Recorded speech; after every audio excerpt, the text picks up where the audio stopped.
The two impeachment complaints against Vice President Sara Duterte will now move forward, with hearings set to begin on Wednesday. Iran says it will maintain navigation restrictions on the Strait of Hormuz until perceived threats to the country are removed. Film photography is making a comeback, but camera technicians in Hidalgo are declining. First in the news, Tingog Party List Representative Jude Asidre says the Independent Commission for Infrastructure or ICI found no liability on the part of former House Speaker Martin Romualdez in the flood control controversy. Asidre cited the ICI referral signed by retired Justice Andres Reyes, which he said clearly states there was no finding of guilt or liability.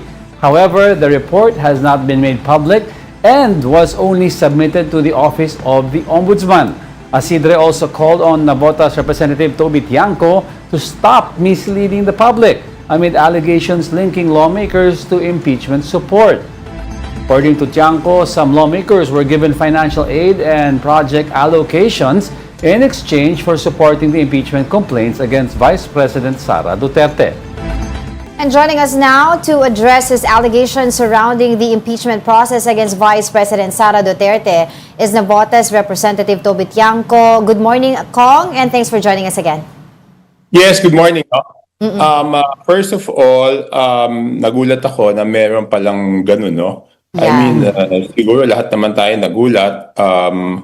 Have you seen this report, the ICI? For context for our viewers, we're talking about the ICI Ngayon report. ko lang yan nakita nung linabas ni Congressman Asidre, no? I think even media, walang kopya niyan Right. So, nagulat talaga ako, nagulat tayong lahat, no? Do you At, believe that more- finding? More than that, yung findings na walang liability, I mean, alam na ng lahat na si Saldico ay gumawa ng insertions, nagkapera siya doon. So magagawa ba yun ni Saldico na chairman ng Committee on Appropriations without the knowledge or approval of Congressman Martin Romualdez? And number three, di ba even yung DPWH recommended to the ICI filing of plunder eh. So hindi ko alam pa paanong nangyari yun eh. Anyway, yun yung unang sagot ko. Pangalawa, doon sa sinasabing akusasyon ko, I will clarify what I said, no? Okay. Ang sinabi ko doon sa first impeachment noong sa 19th Congress, di ba nung unang pinag-usapan yan, at bakit hinabol ng February 5, last day of our session, na hindi naman tatalakayin ng Senado because di na rin nila noon. Ang sabi ko noon is dahil nagkaroon ng bentahan ng projects, of course at that time hindi ko pa sinasabi na sinasaldi ko ang nagbenta, no? But very clear, sinabi ko nagkaroon ng bentahan ng projects at ginamit nila yung mga congressmen para ilabas yung mga nabentang projects na naka-FLR at that time, no? Kinausap pa nga ako ni JJ Suarez niyan at sinabi niya sa akin yan nga na paano yan, pinangako natin yan sa mga pumirma ng impeachment. Nung si Presidente Marcos noon, kung totoong pinangako, sinabi niya, we will not release that because wala namang usapang ganon, di ba? So, yun yung ibig ko sabihin na nagbentahan, which again was Saldico, na hindi ko alam, magagawa ba yun ni Saldico na hindi alam ni former Speaker Martin Romualdez. And then, ang naging carrot and stick noon is yung, ito naman, hindi ko alam bakit na tinatanggi, di ba? Right after the signing, yung mga pumirma, nag-post naman sila sa Facebook page nila na kaya kami pumirma kasi kung hindi kami pumirma, i-hold yung MAIP, yung TUPAD, yung AIPS, yung AKAP. Open naman yun eh. Sinabi naman nila yun eh. Tsaka alam naman natin yun na talagang hinold naman doon sa mga hindi pumirma. No? So wala naman sikreto doon. Hanggang ngayon tinatanggi nila yan. No? Ngayon, pagdating dito sa bagong impeachment, tinanong lang ako ng reporter. Kasi di ba naka-FLR pa yung mga DPWH projects eh, di ba? So tinanong ako ng reporter during an interview doon sa harap ng plenaryo ng Kongreso kung yung FLR ay gagamitin na ibig sabihin, pwede bang gamitin yun para pananakot doon sa mga congressman. Ang sagot ko lang naman doon is very clear. Malalaman pa lang natin yan after nung botohan. Kasi kung yung mga FLR ng bumoto ni-release at yung FLR ng hindi bumoto ay hindi ni-release, then malalaman natin na ginamit yan. But the most important thing for me, no, is this, no? Nag-file ako ng resolution on the last day of the session na madaliin na yung hearings at resolbahan na. Ibig sabihin, hatulan na si VP Sara. Yun lang ang akin, no? Kasi we have other concerns. Mas mahalaga sa akin na habang nangyayari itong crisis sa Middle East, tutunan natin ito ng pansin. Nagulat ako, sinagot yun ni Congressman Ridon na hindi po pwedeng madaliin. Ang sabi nila, they have enough evidence na. So kung meron na silang malakas na mga ebidensya at sapat na ebidensya, bakit pa natin pagtatagalin itong away politika na to? Pero kung sino daw yung mga lawmakers na sinasabi niya na gusto magpa-impeach ka agad kay VP Sara dahil si VP Sara is uncompromising? Okay, obvious naman yan, di ba? Okay, di ba sinabi na may big fish na makukulong? Correct? Siyempre, yung mga big fish na yon, takot sila, di ba? Because as of now, wala pang big fish, di ba? So, ibig sabihin, if the big fish are able to delay it up to the end of BBM's term, siyempre, gusto nila na wag si VP Sara ang maupo doon kasi kung nakalusot na sila doon sa accountability hanggang matapos yung term, gusto nilang makalusot din sa accountability, no? So, titingnan natin kung they will be held accountable ba during this term. Pero nagulat talaga ako doon, no? I don't know how that is possible na magagawa ni Saldico yung mga bagay na yon na hindi alam Without ni the former knowledge. secretary. So given yung mga sinasabi niyo, Kong, are you saying that this administration is medyong compromising in terms of how they're handling the whole flood control mess? I have my opinions, but let us babayaan natin yung tao yung humusga no, sa bagay na yan, di ba? Mahirap naman ako yung humusga kasi ayokong isipin ng ating mga kabayan na ito ay tungkol sa away politika. For me, it's about accountability. Ito yung pinakamalaking corruption sa history, no, ng ating bansa. Yung recent na naging pahayag po nila Congressman na Puno, na sinasabi po nila na merong delay sa pagbigay ng budget sa congressional budget nila, and then recently nagkaroon din po ng statement si House Speaker Bogie D, nananawagan sa DBM ng release ng budget. What do you have to say to that? Do you think this is all also connected doon po sa sinasabi po ninyo pagdating sa usapin ng budget? Malalaman pa lang natin yan after the voting, di ba? Pero sa akin, hindi ako nagreklamo na delayed yung release. No? Kahit doon naman sa Navotas, delayed yung release. But for me, hindi issue yan Because para sa akin, kung nag-iingat lang yung gobyerno dahil ayaw na nilang mangyari yung nangyari previously at lahat ng distrito ay kailangan pag-aralan ng mabuti yung mga budget estimates, okay lang sa akin yan Kasi ayoko lang talaga mangyari kung ano yung nangyari dati. So kung yan yung delay na dapat pagdaanan, never ako nagreklamo tungkol sa bagay na yan. Okay. So, pero yun nga, no, merong, kumbaga, may panawagan si House Speaker House Speaker Bogie D sa mismong DBM dahil po sa mabagal na pag-release. Pero, speaking of DBM, nasaan po ngayon yung former DBM? Have you heard about her recently? Si former DBM Secretary Amina? Oo. Kasi yung mga tao din po, hinahanap din siya because isa rin po siya doon sa mga pinapangalanan na allegedly sa sangkot daw po dito sa flood control mess. Wala. Hindi ko nakakausap si former Sec Amina lately, no? Pero sa akin lang talaga, gusto ko lang. In fact, I filed a bill, no? Yung Fuel Crisis Act of 2026, no? I filed a bill because sa tingin ko, pag nagtagal-tagal ito, yung excise tax is not enough Unang-una, I filed a House resolution removing VAT from fuel.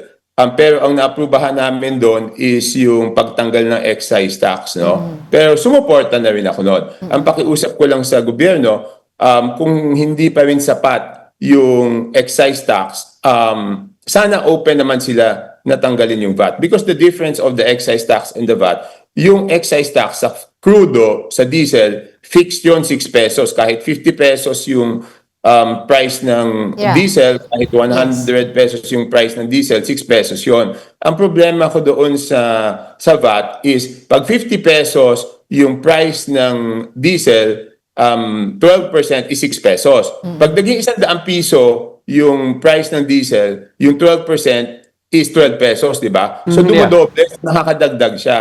So yan yung isang proposal ko. Number 2, doon sa aking proposal na Fuel Crisis Act of 2026, number 1 doon, binibigyan ng kapangyarihan yung gobyerno na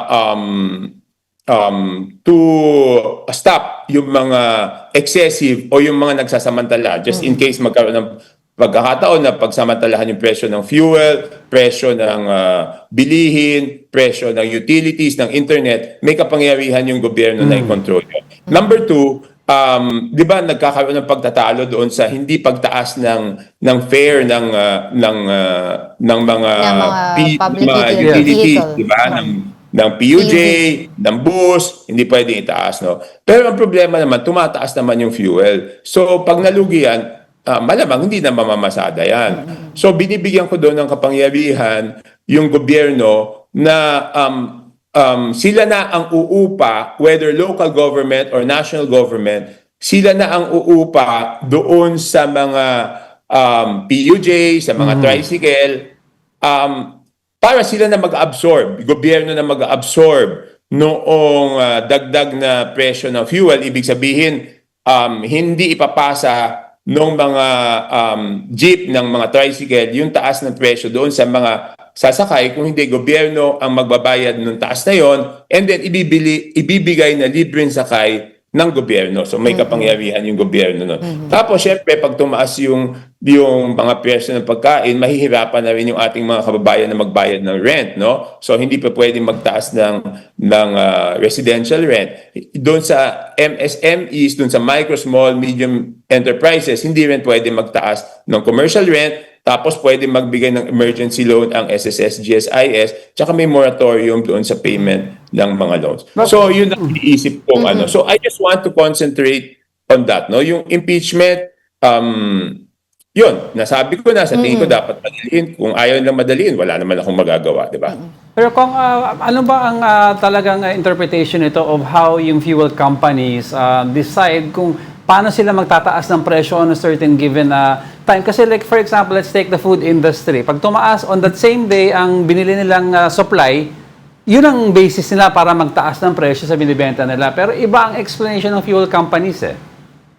Yes, that's okay. Buti, I thank you for Diego for bringing that up, no? Because that was one of the reasons bakit mas gusto ko yung VAT kaysa doon sa excise tax. Kasi excise tax, pagtatalunan pa natin, alin yung mga fuel na inimport na hindi na napatawan ng excise tax. So yung implementation at monitoring niya, napakahirap, di ba? Pero yung VAT, di ba? Yung VAT kasi, di ba, pagbili natin ng fuel, laging may VAT. Yeah. So hindi na pwedeng sabihin na, ay, na-import namin itong fuel na to nung mataas pa yung presyo. So automatic, pag sinabi today, wala ng VAT, tanggal na yung 12%, di ba? Walang pagtatalunan. So mas madali ang implementation, mas madali yung monitoring para sa akin, no?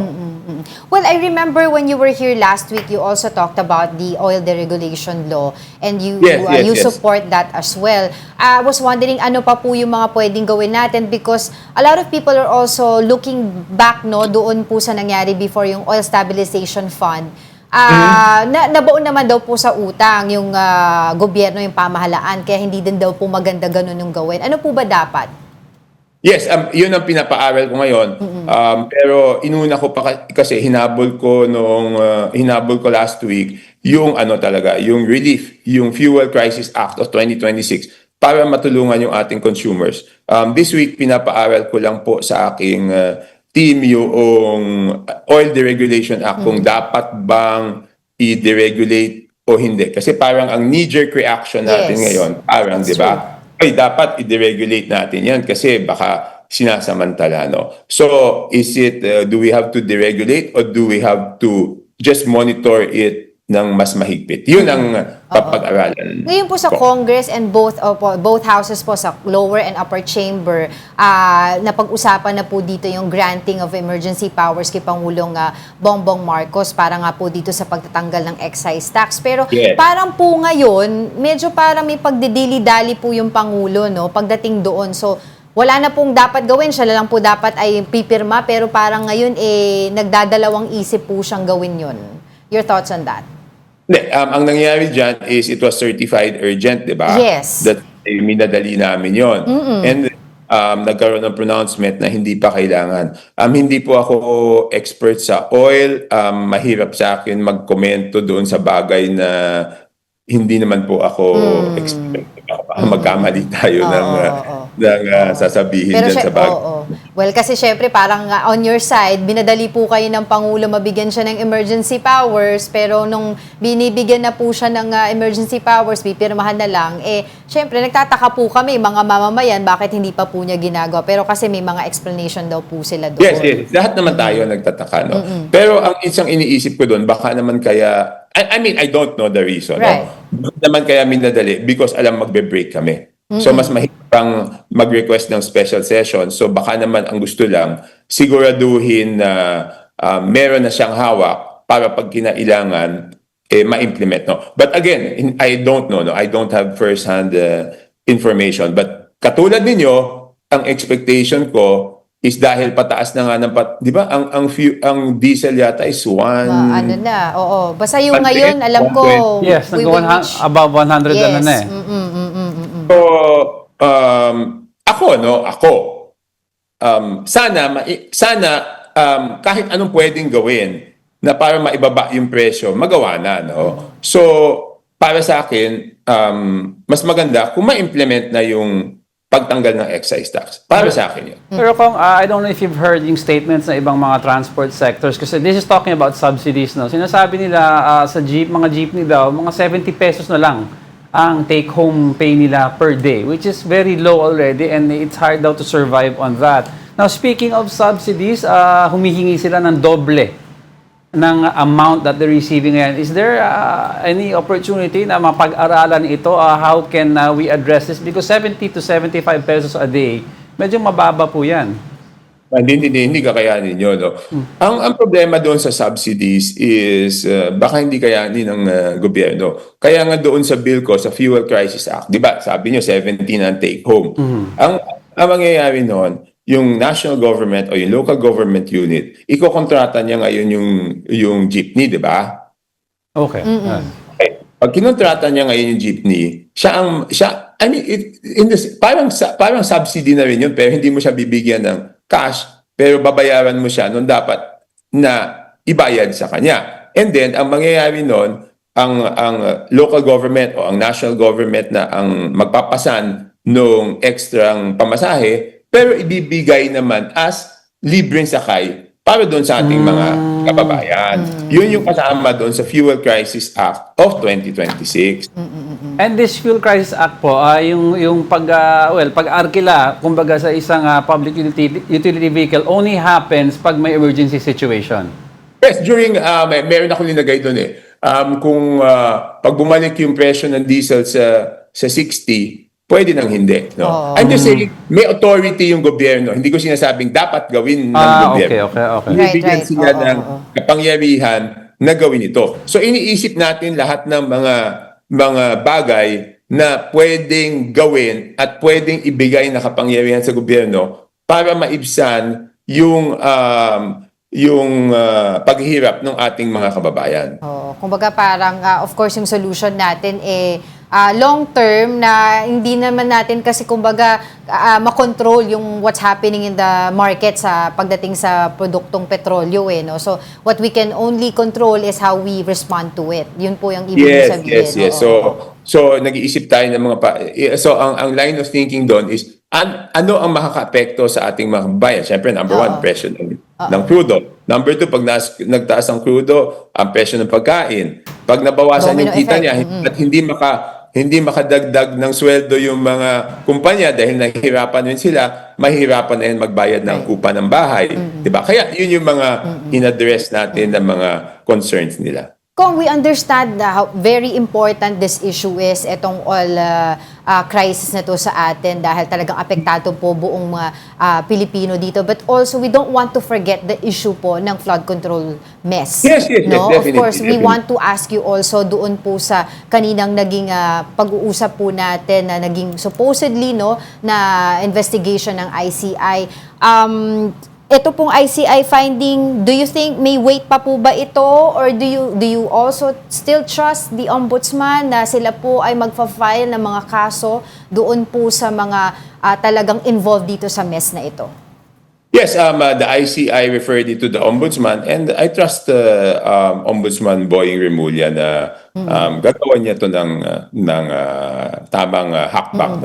Malaki po ang tiwala ko kay Ombudsman Remulla. Pero itong paglabas po ng hindi pa na actually nilalabas, di natin alam, saan po nakuha ni Congressman Asidre itong report na to. Yun Pero na nakakagulat, di ba? Bakit sila may ganun? Oo. Pero do you think this will affect any investigation? Itong supposedly ginawa ng ICI, yung kanilang report? Hindi, wala na eh. Kasi lahat yan mapupunta na sa ombudsman. I think kung tama yung dinig ko hanggang March 31 na lang yung ICI, di ba? Yes, oo. So, wala na. Tapos na yun sa March 31. So, ombudsman na lang talaga mapupunta lahat ng kaso. No? But sana tingnan ng mabuti yan because tanda-tanda ako, nagdala pa si Secretary Vince yata ng mga dokumento doon sa ICI recommending the filing of plunder charges. No? So, ako na ang naging resulta ay ganito. But given with what happened with ICI, do you think na parang dapat pala hindi na lang nagtayo ng ganito yung Pangulo? No, in fact, sinuportahan ko yung House Bill nila Congresswoman Laila De Lima, Yes. Congressman Chel Diokno, doon sa pagtayo ng Independent Commission, di ba? Oo. Minarathon hearing namin yan noong November 13, natapos namin yung final version on November 13, and then from November 13, hindi na siya gumalaw. So that is a very bad signal, di ba? Ibig sabihin parang ayaw ng House na matuloy yung ICI. So that lahat yan konektado di ba? May version din ng Senate. Hindi, ibig ko na sabihin, kini-question nila ako, bakit ko nasabi na natatakot yung iba na mag-presidente si VP Sara kasi they will escape accountability, di ba? Ano ibig sabihin nung pinatay doon sa Congress yung ICI bill, di ba? Hindi ba yan medyo obvious na nag-file kami ng ICI bill para maging independent, para maging permanente for at least 2 years yung ICI. Tapos pinatay doon sa Congress, hindi pinasa. Despite the fact na kasama yan kasama yan sa priority LEDAC bills, di ba? Pinagmamalaki nila the other day na marami silang naipasa na LEDAC bills, no? I think kung ilan yon pinagmamalaki nila na naipasa. Bakit yung isa sa mga naunang LEDAC bills na napakahalaga pinatay sa Kongreso? 'Di ba? Nagtutugma lang yung sinasabi ko. Right. Kung you mentioned kanina about yung madaming takot kay VP Sara, I've seen some posts on social media. Ito mas maganda manggaling na sa'yo. Ginagamit po yung sinabi nyo as an endorsement of her integrity. Now, is this an endorsement of her integrity for the upcoming election or it's just a mere criticism of everyone else around? No. It's not an endorsement, no. Yun na nga yung sinasabi. Alam mo, you've interviewed me a couple of times, Yes. no. I don't say things to favor anyone, number one. Hindi rin ako nagsasabi ng mga bagay para sumipsip sa administrasyon. Kung ano lang yung totoo na pananaw ko, kung ano yung totoong nararamdaman ng taong bayan, yun lang naman ang sinasabi ko. Pero minsan yung katotohanan mahirap tanggapin, di ba? The truth hurts and the truth is sometimes difficult to accept. Siguro yun lang yung sitwasyon. Kasi meron talagang may mga grupo, even in Congress, na ayaw nila yung iba hindi naman takot, yung iba ayaw lang nila si Sara, di ba?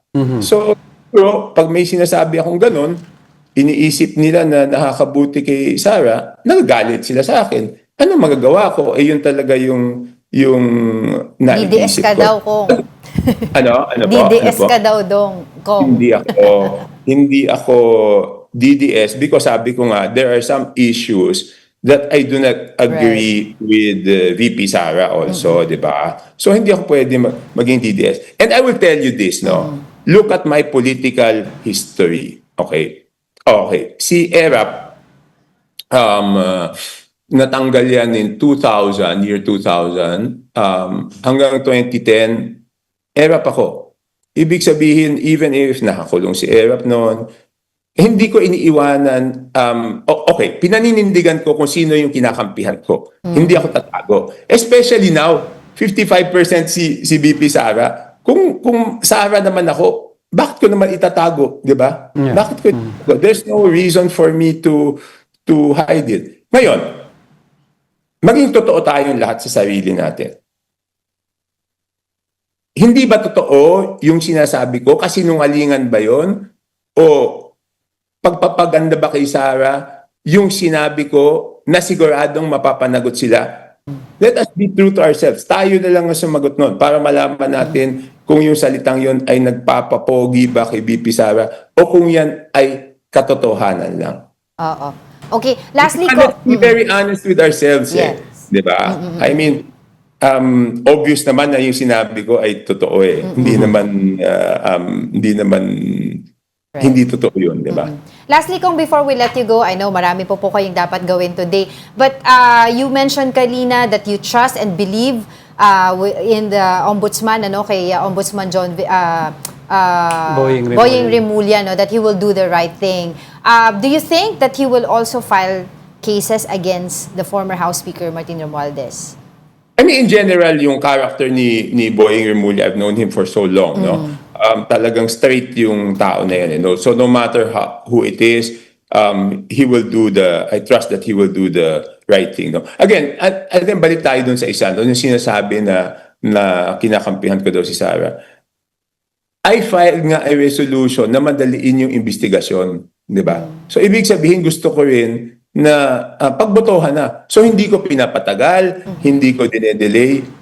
Siguro yun na yung pinakamaayos na patunay na hindi ako kumakampi sa kahit sino. Doon lang ako sa tama. Have you seen the evidence po against the Vice President? Most likely, ano po yung magiging boto po ninyo pagdating doon po sa usapin ng impeachment? Okay. Sabi nila may mga ilalabas silang ebidensya during the hearing. So titignan ko kung ano yung mailalabas nila. Then, yun ang titignan natin, di ba? Kung ano ilalabas silang ebidensya doon sa hearings, yun ang pagbabasihan natin ng ating boto. Kung meron silang mailabas na ebidensya na nagpapatunay na talagang nagnakaw, ay di ba? Bakit tayo hindi boboto? Di ba? So sa ngayon po, yung porsyento po na kayo po ay boboto against or for the impeachment, meron na po bang ganun kayo maaring maibigay sa amin? Hindi, okay, ganito na lang, no? Yung mga allegations na lang, no? Yung allegations na lang. Yung SALN, di ba? Isa sa mga allegasyon yung SALN eh. Yun talagang, confidential funds. hindi, isa-isahin natin. Yung SALN, yun talaga ano yun? Nako, maaakusahan na naman ako dito ng DDS. Yung SALN, napaka-ipokrito naman ng Kongreso para akusahan si VP Sara doon sa SALN, di ba? Kasi binubusisi natin yung SALN ni VP Sara, pero yung SALN ng mga congressman, hindi ako kasama, ayaw ilabas. Di ba?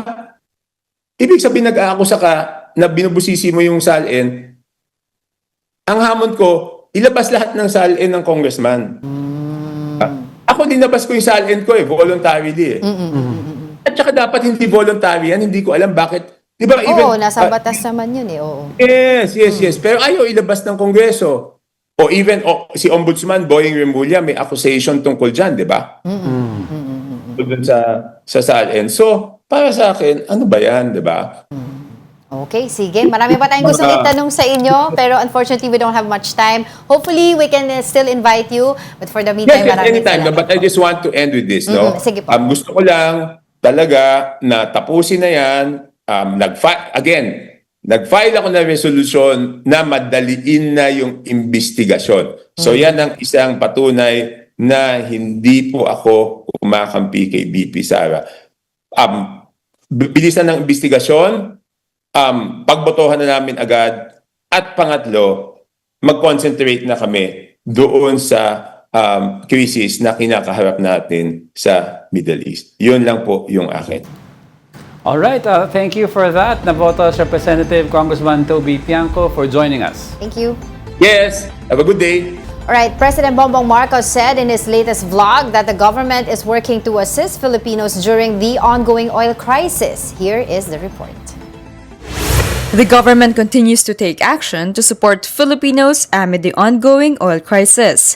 This was emphasized by President Bongbong Marcos in his latest vlog. Gusto kong ulitin sa inyo, hindi kayo maiiwanan, hindi kayo pababayaan ng pamahalaan. He outlined several government initiatives, including fare discounts on trains. Sa LRT2 at MRT3 naman ay may 50% na diskwento simula March 23. Yung Blue Beep cards na may 50% discount, habang ang White Beep card ay patuloy ang 50% discount para sa mga PWD, senior at estudyante. As well as the distribution of cash assistance and fuel subsidies for drivers, farmers, and fishermen. Fuel subsidies din ang nag-aabang para sa mga magsasaka at mangingisda. Ongoing na talaga yung mga programang yan.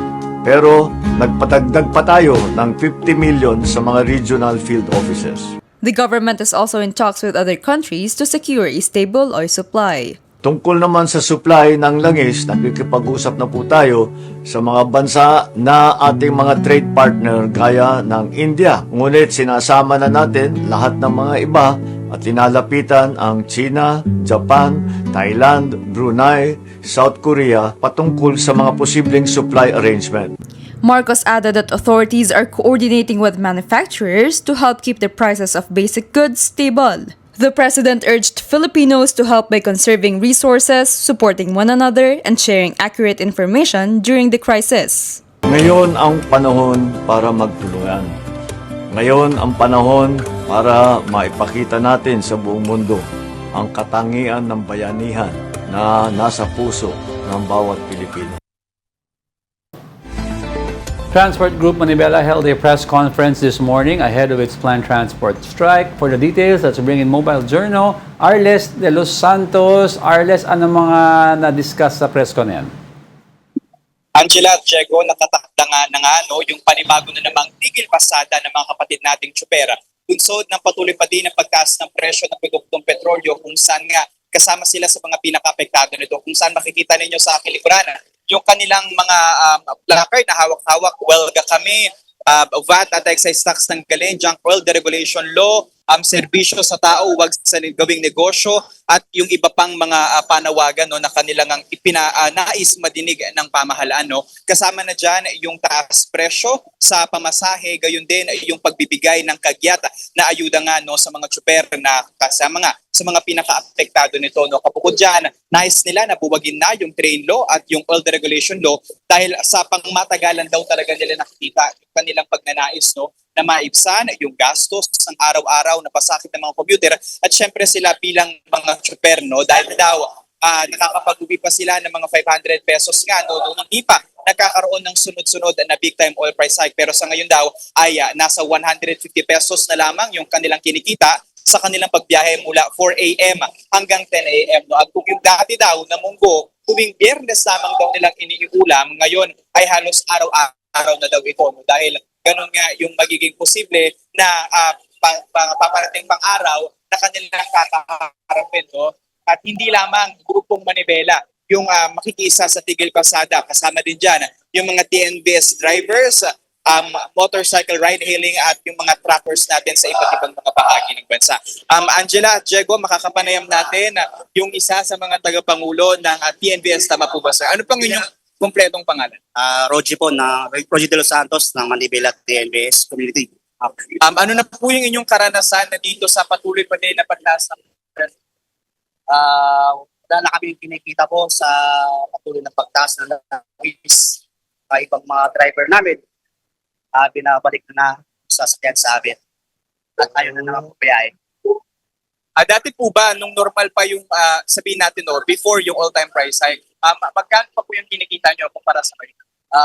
Yung dati kasi, meron 1,000 ba? Ngayon, kumikita na lang kami ng 20, 50, isang negative pa kami. Wala pang boundary. So lahat mapupunta sa gasolina. So na lang. Ilan po yung inaasahang kasapi ng Manibela TNVS yung makikisa sa transport spend? Bali, ang sa Manibela is nasa 200 plus ang member namin at ang community namin sa DCP is nasa 20,000 po na member po. Ano po yung inyong panawagan sa pamahalaan? Kasi may posible na naman daw na taas si presyo. Panawagan ko naman sa government natin gumawa ng action, suspend ang excise tax at yung value box. At sila na rin po ang mag-manage ng presyo ng gasolina at ibasura ang oil regulation law. Maraming salamat. Angela, check. Oo. Arles, tanong mo naman, kasi this week, i-roll out naman yung ayuda, mula sa DSWD para sa iba pang mga nangangailangan tulad ng PUV drivers and of course TNVS. Ito ba ay tatanggapin ng grupong ito? Ngayong linggo daw po ay inaasahan na i-roll out yung fuel subsidy sa mga iba pang PUV drivers. Tatanggapin niyo po ba ito? Ang masakit salita sa mga member namin, hindi lahat naman po lista sa binigay ng health department. Marami pong hindi. So, wala sa listahan po. Ngayon, yung 5,000 naman, nasa kanila, sa mga member namin, kung tatanggapin nila o hindi. Kasi nga, konti, pero mag-aabala sila na sobrang pila ng haba. Parang bumiyahe ka na rin na buong araw. Sayang din po kung sakaling hindi nila kukunin.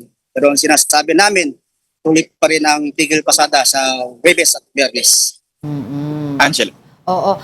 Arles, ganun din kasi, if I'm not mistaken, after Holy Week pa naman, maibibigay daw yung fuel subsidy naman na manggagaling sa LTFRB. Diba? Ito ay through bank-to-bank din ata yung magiging transaction dito, hindi katulad dito sa DSWD na kailangan pumunta ka at para ibigay sa'yo ng personal. Paid lang kasi yan. Oo, ito fuel subsidy talaga. Ano ang reaksyon na itong grupo na to ng Manibela TNVS dito na parang, kumbaga ilang linggo na, 4th week na to na nagkakaroon tayo ng oil crisis ay wala pang binibigay ang LTFRB sa kanila na subsidy? Actually, Angela at Diego, tinanong natin kanina sa President ng Manibela na si Marvel Buena kung meron na nga bang komunikasyon sa LTFRB at Malacanang patungkol nga sa kanilang transport strike at fuel subsidy na kanilang ipinapanawagan. Hanggang sa ngayon daw ay wala pa rin. And yung subsidy daw kasi ay bibigay ilang araw lang nilang magagamit at syempre yung kanilang araw-araw na dagok daw ay nagpapatuloy naman dahil nga 100% na halos yung itinaas nga nitong yung produkto ng petrolyo mula nang nagsimula daw yung sigalot nga dito sa pagitan ng US, Israel at Iran. Kasama nga sa mga binanggit dito na parang unang baba daw ng missile ay nagbigay agad ng signal na magkakaroon nga ng taas presyo ng petrolyo. Oo. And lastly, Arles, kasi itong ibibigay ng LTFRB na fuel subsidy, hindi ito across the board. Kumbaga, hindi pare-pareha sa mga sasakyan. Pagdating sa mga bus, mas mataas dahil mas mataas daw ang konsumo. At ganun din sa jeep, sa traditional jeep versus dun sa modernized jeep. And I think ito yung, kumbaga, parang kumbaga, ang tawag dun, inirereklamo ng Manibela na hindi daw pare-parehas yung fuel subsidy. Ano na ang update doon sa kanilang panawagan na yun? Sa ngayon, Angela, yung huli natin na nakuhang balita sa kanila, yung sa pagdinig pa no, ng Senate Committee on Transportation kung saan talagang makikita nila na medyo hindi daw balanse yung pagbibigay ng ayuda kahit yung nakatakda sana na fuel subsidy mula sa DOTR kasi kung matatandaan natin 5,000 para sa mga traditional jeepneys at 10,000 naman mahigit no para nga sa mga modern jeepney. Pero tanungin natin sa posisyon naman ng TNBS yung patungkol nga sa hindi pantay na subsidiya ng pamahalaan. Sir, ano po yung reaksyon nyo na parang pagdating din po sa fuel subsidy ay hindi rin po pantay-pantay no, yung maibibigay? Gayong iisa lang naman yung presyo na mataas na presyo ng mga petrolyo sa inyo pong nararanasan. Doon sa puti na yan, pinakalungkot namin, isang araw lang namin gagamitin yan or isang araw at kalahati po. At pipila pa kami sa haba ng pagkuhan ng ayuda na yan. At pagdating namin, gusto lang para kami pakalungkot. At nanihingayin kami kung pupunta kami o hindi na lang. Kasi sobrang abala din ang gagawin ng gobyerno. Pero ang dapat nang gawin ng gobyerno natin, kung sakaling ayuda, bibigay nila. Sila na mag-manage sa mga oil company kung sila na bumili sa presyo ng anong diesel o gasolina para mas bumaba pa at para lahat makinabang po. Yun na lang po. Yan muna ang latest dito, Angela at Jack. Maraming salamat, Mobile Journal Arles de los Santos. Madagdag ko lang mabilis naging problema rin daw sa fuel subsidy. Yung ibang operator na makakatanggap ng subsidy at hindi yung driver, yung iba sa kanila nagpalit na ng fleet. In other words, kunyari 12 ang cars nila, kalahati daw naging electric. So bakit nagkakaroon pa rin ng fuel subsidy kung may hybrid or electric cars, wala ka nang kinukonsumong gasolina. So yan ang kinaklaro ngayon kasi ang alam ko, subsidy na galing sa DSWD is just kahit saan mo pwede. Kahit saan pwede yun. Yung LTFRB, kailangan talaga, kaya nga fuel subsidy yun. At nilinaw yan, supposedly no, ni Secretary Giovanni Lopez ng DOTR, na sabi niya, yung ibibigay daw nilang subsidy ay bukod dun sa subsidy for the drivers and subsidy for the operator. So tingnan natin kung yun ay tutuparin. Husband subsidy meron. Ako, subsidy. Ako, We'll be back with more subsidy. stories after the break. Keep it here on Mo News.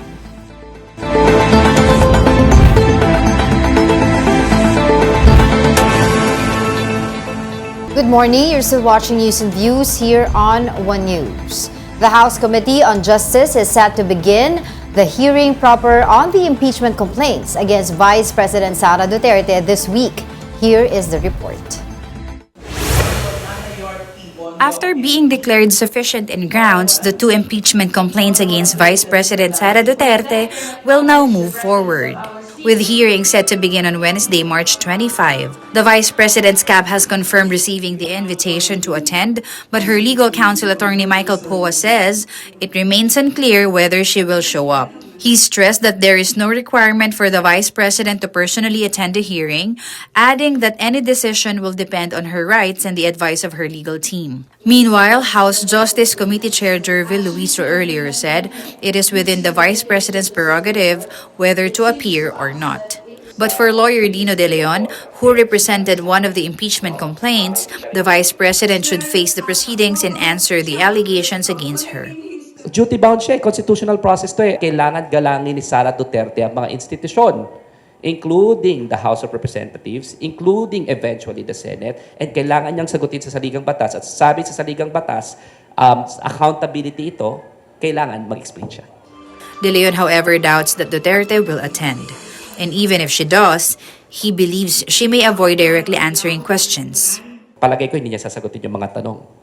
She will again throw an attitude out there and claim that this is all political. Duterte has earlier denied the allegations, arguing that the complaints lack ultimate facts, a claim that De Leon strongly disputes, insisting there is sufficient basis for accountability.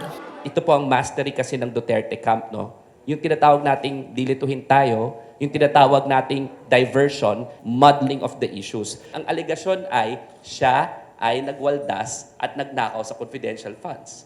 Yun ang kailangan niyang sagutin. Kaso ayaw niyang sagutin, ginagawa na naman ng mga teknikalidad. The attitude is against accountability, which is the very soul of the Constitution.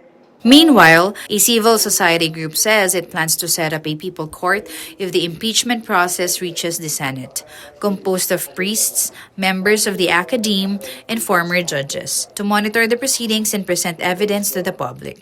Habang nagsasagawa ng pagdinig doon sa loob ng Senado, magtatayo kami ng People's Court doon, maski na outside the gate eh. Karapatan natin yun eh. Kung walang resoluteness yung Senado, at least may mga maglalahad pa rin ng mga ebidensya at maglalahad ng mga katotohanan. Calls for accountability intensify as anti-corruption coalition presses for answers on the impeachment of Vice President Sara Duterte. For the details, we go live to Mobile Journal Amy Atienza reporting live from Quezon City. Amy, tell us more. Good morning, Angela Diego. In just a few minutes nga, alamin natin kung ano ang magiging pahayag nitong Anti-Corruption Coalition pagdating sa Duterte impeachment. Pero hindi lang yan yung mapapag-usapan dito. Mapapag-usapan din dito yung issue pa rin sa flood control dahil set na nga na sa March 31, 2026 ay matatapos na rin ang operasyon nito. At bukod pa dyan, syempre, mapapag-usapan na rin dito yung rising prices sa oil at basic goods. Pero balikan lang din natin yung sa impeachment ni Vice President Sara Duterte. Ang mga makakasama rin kasi natin dito ay sila Attorney Luque Espiritu, sila former lawmaker Erin Tanyada, at pati na rin si Attorney JV Bautista at Calyodi de Guzman. So sila very active sila sa pagsasabi na kinakailangan na ngang mag-proceed yung proceedings pagdating nga sa impeachment ni Vice President Sara Duterte. And just last week nakausap natin si ACT Teachers Party List Representative Antonio Tino at nasabi niya na kinakailangan nga daw na magpatuloy na ito dahil nga rin mas mahalaga na makita yung pagpapaliwanag at yung explanasyon nga ni VP Sara pagdating sa mga alegasyon sa kanya. At titingnan din natin yan kung ano nga ba ang mangyayari niyan sa Miyerkules, March 25. Angela Diego? Amy, yung binanggit mo mga personalities kasi si Erin Tanyada at saka sila Luque Espiritu. Si Erin belongs to the Liberal Party, si Luque Espiritu belongs to a progressive group. Are they representing their group? So that means nagsanib puwersa yung mga kanilang partido, or is this a new group na individuals lang sila dyan? Actually, parang nagsanib puwersa na sila dito, Ayun nga yung tinatawag natin sa kanila, Anti-Corruption Coalition. Technically, sila na din yung naging main speakers for this dahil nga hindi lang naman yung Duterte impeachment nga yung gusto nilang talakayin dito, maging yung mga nagiging issue na nararanasan natin ngayon, lalong-lalo na doon sa pagtaas din ng presyo ng produktong petrolyo kung saan nga marami na rin nakita rin natin sa report ni Arles kanina na meron na rin mga planong rally sa Thursday pati sa Friday para nga dito sa rising prices ng produktong petrolyo. At yun nga titingnan din natin kung ano pang masasabi nila dahil kapag tumaas din ang presyo nitong produktong petrolyo, pati yung basic goods daw ay tumataas din yung presyo at talagang malaki ang nagiging epekto nito for an average Filipino. So tingnan natin kung ano pa yung magiging pahayag nila tungkol dyan. All right, thank you, Mobile Journal Amy Atienza reporting live from Quezon City. In other news, Iran will maintain navigation restrictions on the Strait of Hormuz until perceived threats are removed, even as U.S. President Donald Trump has given Tehran a 48-hour ultimatum to reopen the key waterway or face military strikes on power infrastructure. Here is the report. Iran will maintain navigation restrictions on the Strait of Hormuz until perceived threats to the country are removed. Ali Mohammadi, Iran's consul general in Shanghai, stressed that Tehran has no immediate plans to negotiate with the United States as tensions continue to escalate. He accused the U.S. and Israel of undermining past talks with military aggression, aiming to force Iran into surrender. On Saturday, U.S. President Donald Trump threatened to obliterate Iran's power plants if Tehran does not fully reopen the Strait of Hormuz within 48 hours. Meanwhile, Israel's military said it has intercepted over 90% of the missiles since the start of the war. Spokesperson Nadav Shoshani warned that Iran's missile program poses a broader threat beyond Israel, with missiles capable of reaching large parts of Asia, Europe, and Africa, making the conflict a global concern. All of the casualties and injured people in this war have been civilians. This is what the Iranian regime considers success. We learned the range of the ballistic missile can cover entire Europe. This threat is not a threat only in Israel. It's a threat on large parts of Asia, all of Europe, and large parts of Africa. Pope Leo XIV renewed his call for an end to hostilities in the Middle East, urging prayers and dialogue to restore peace. He described the suffering of civilians as a grave injustice that affects all of humanity. Rinnovo con forza l'appello a perseverare nella preghiera affinché cessino le ostilità e si aprano finalmente cammini di pace fondati sul dialogo sincero e sul rispetto della dignità di ogni persona umana. Motorists can now easily find cheaper fuel through a new crowdsourced online tracker that shows real-time gas prices across Metro Manila and nearby provinces. Mobile journalist Ray Vicente reports. Looking for affordable gas? There's no need to drive and visit personally per gas station, thanks to the Metro Fuel Tracker that can be accessed using your device. Launched this month, a web developer created a fuel price tracker where one can check live map updates of nearby gas stations. The site also allows people to update data themselves as it relies with crowdsourcing. Nakapili na kayo ng location, ayun po, makikita nyo na po sa map view lahat ng gas station and the prices that are shown. Makikita nyo color coding, so it's gray pag wala po tayong data, especially for independent stations. Green po pagka mura, compared to the nationwide average na nasa application. Yellow pag medyo nandun siya sa gitna lang, nasa average lang. Pula naman pagka mahal. Papakita rin po doon yung pencil icon kung saan nyo po pwede siya i-edit kung nandun po kayo physically. Although the site relies on crowdsourcing, Miguel said to ensure accuracy with its two-layered protection and daily updates. We also have mga IP protection na you can't really spam the system. Meron din tayong community regulation. Yun din yung the way we can keep the prices accurate. So meron tayong upvote and downvote. So if people downvote a price, it means na hindi siya totoo and tatanggalin siya. From the initial Metro Manila map, the tracker just expanded to Greater Manila for residents of Cavite, Laguna, Rizal, and Bulacan.